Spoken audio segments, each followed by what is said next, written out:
Hi, I'm Sarah, and this is Orthopedic Pete, who is somehow still taller than me, even though he's not real.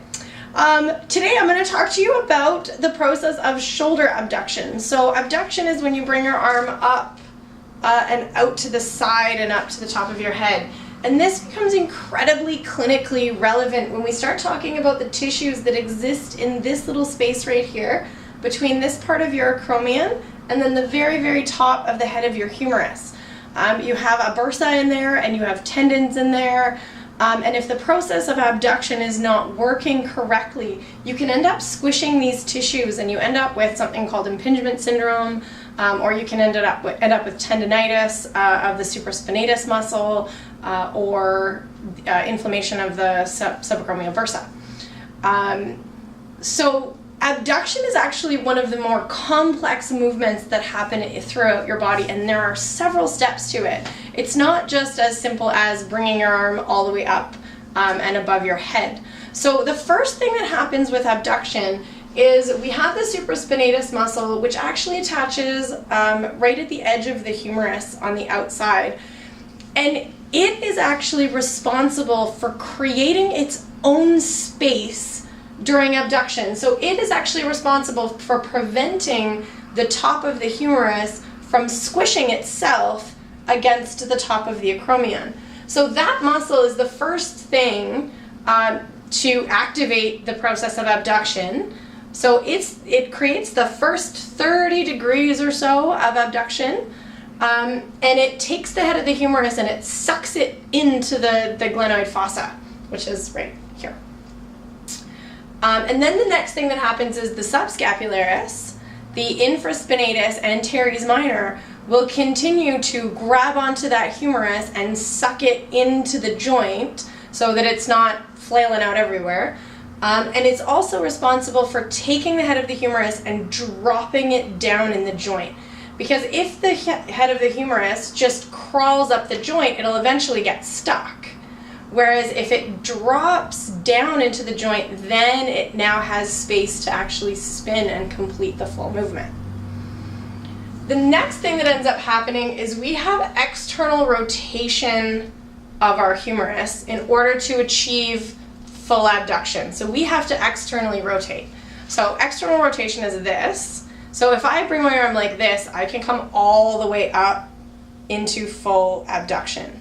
However, if I do the opposite, if I am fully internally rotated and I try to come up into abduction, I get stuck and I can't go any further. And that's because this tubercle here has jammed up against the acromion and can no longer move. There's nowhere for it to go. So that would be the next thing that happens, and that is incredibly important. I encourage you to try it, internally rotate your arm and see how far you go. Externally rotate, you can come all the way up. And then these muscles start to stabilize. I'm just gonna flip Pete around here. The next thing that happens is these muscles will start to stabilize the scapula here so that the scapula can actually rotate, because this needs to actually rotate all the way up in order so that you can get your full range of motion with the arm. Now that we have Pete flipped back around again, the next thing that happens is we have our arm up, our scapula has rotated, our clavicle here will actually start to rotate posteriorly and will start angling upwards.